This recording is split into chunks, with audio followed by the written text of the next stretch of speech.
Nous sommes de retour pour la suite de Smart Tech et notre rendez-vous avec le monde du libre et Jean-Paul Smets, PDG de RapidSpace. Bonjour Jean-Paul. Bonjour Delphine.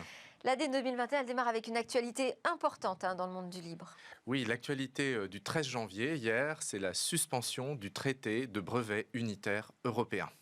Alors, que contient ce traité? Alors, il contient en fait la mise en place d'une juridiction unifiée du brevet en Europe. L'idée, c'est qu'aujourd'hui, quand on a un contentieux en brevet, il n'est pas jugé de la même façon d'un pays à l'autre. Et l'idée de ce traité, c'est de faire en sorte que tout soit jugé pareil. Et également d'ajouter 11 400 € de frais supplémentaires de cours. D'accord. Et pourquoi c'est important alors?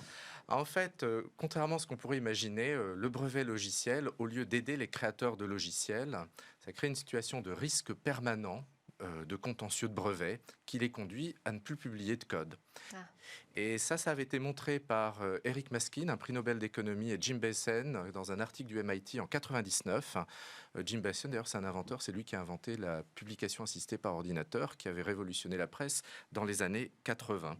Donc ce qu'il faut comprendre, c'est que quand on écrit un logiciel de quelques milliers de lignes de code, on est sûr d'enfreindre une dizaine de brevets logiciels aux États-Unis sur des idées d'algorithmes ou d'interfaces utilisateurs mises en œuvre par logiciel. Donc le métier de créateur de logiciels, ça devient un métier de criminel statistique. Ce qui n'est pas très rassurant quand on est bénévole et qu'on se dit que quand on publie son code, c'est pour avoir des procès en retour. En 99, l'association FFI allemande avait lancé l'initiative Eurolinux, avait gagné la première bataille pour qu'il n'y ait pas de brevet logiciel en Europe. Elle avait été soutenue par des milliers d'entrepreneurs, dont j'étais également par le défunt Premier ministre Michel Rocard. Le Parlement européen, pourtant, il a rejeté ce brevet logiciel en 2005. Et le Bundestag en 2013, avec tous les partis allemands qui ont dit qu'il fallait limiter la brevetabilité du logiciel. Mais le problème avec ce traité, c'est que ce n'est pas la Commission, ce n'est pas la Cour de justice de l'Union européenne, ce n'est pas le Parlement qui décide. Ce sont des juges à l'Office européen des brevets qui, en dernière instance, décident ce qui est brevetable et ce qui ne l'est pas. Le problème, c'est que l'Office européen des brevets, plus il accepte de brevets, plus il fait de bénéfices. C'est un office autofinancé. Oui.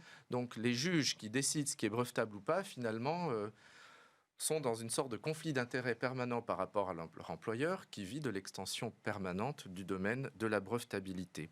Et la question aujourd'hui, c'est est-ce qu'on va breveter l'intelligence artificielle ? La pensée des ordinateurs, qui est en fait une branche des mathématiques. Est-ce qu'on va breveter les jeux? Est-ce qu'on va breveter les méthodes d'affaires? Si on n'a pas une cour indépendante comme la Cour de justice de l'Union européenne, on est dans une situation extrêmement malsaine. Et ce que fait ce traité, c'est justement le contraire. Bon, et alors quelle est la prochaine étape après la suspension? Que peut-il se passer? Alors, pour la deuxième fois, Ingve Tcherna, avocate de Düsseldorf, a déposé une plainte. Et cette plainte a été jugée recevable par la Cour fédérale allemande constitutionnelle. Cette plainte a été déposée entre le 18 et le 23 décembre, juste après la ratification par la Chambre haute, le Bundesrat. Ce qui fait que le président allemand Frank-Walter Steinmeier n'a pas pu la transmettre à Bruxelles à temps, avant la fin de l'année, et que maintenant que le Royaume-Uni, un signataire clé du traité, n'est plus dans l'Union européenne, personne ne sait si le traité est encore valable et s'il sera ratifié un jour. Bon, alors, sacrée affaire qu'on suivra ensemble. Cette semaine, on revient sur le CES, ce grand show dont on est en train de tirer le bilan. On y a également parlé du libre.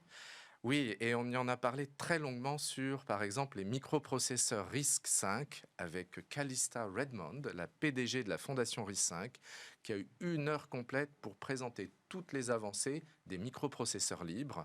Alors ce processeur, on sait qu'il est aujourd'hui utilisé dans des serveurs du cloud d'Alibaba en Chine. Il est utilisé par Western Digital dans tous ses disques flash. Il est utilisé également par une start-up de David Retzel qui s'appelle Esperanto Technologies pour faire des processeurs spécialisés dans le domaine de l'intelligence artificielle. Certaines pensent que le RISC-V va envoyer aux oubliettes AMD, ARM, Intel. Carrément. Oui, parce qu'en fait, on peut, au lieu de reconcevoir tout à partir de zéro, partir d'un RISC-V, l'étendre légèrement et obtenir un processeur spécialisé.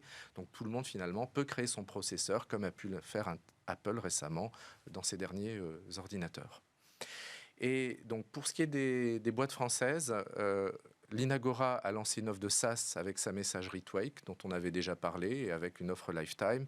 Et ce qui m'a impressionné le plus, ce sont les gens de Bordeaux qui s'appellent Pollen Robotics, avec Mathieu Lapère et son collègue Pierre Rouanet. Ils ont 33 ans. Ils ont fait un robot open source qui s'appelle Richie. Et, Là, on le voit à l'image. ils ont tout compris au libre. D'abord, ils n'ont pas pris de capital risque, parce qu'ils ont eu que tous leurs collègues dans le domaine de la robotique avaient planté leur entreprise à cause de ce que demandait le fonds de capital risque. Ensuite, ils se sont dit, ce qu'on va faire, c'est vendre un produit qui sert à quelque chose, entre 7 000 et 20 000 euros. Et donc, c'est un robot qui permet à des centres de recherche de faire de la recherche sur les robots socialisants. Tout est libre. Si ça tombe en panne, si on le casse, on peut réimprimer soi-même une partie du robot et le réparer. On peut l'étendre.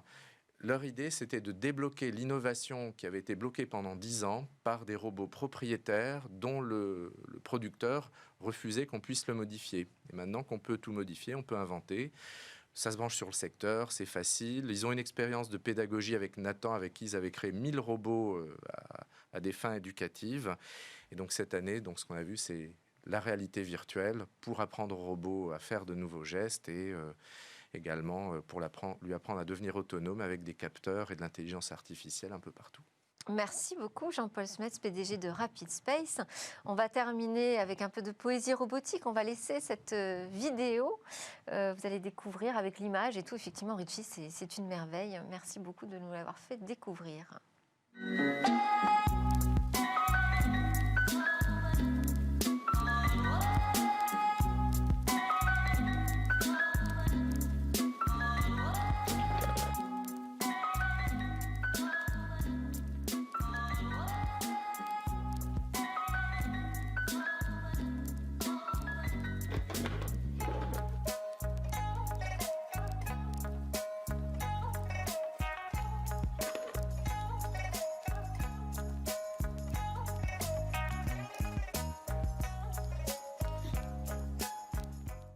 Et juste après la pause, une nouvelle technologie. Celle-ci transforme le bois en écran.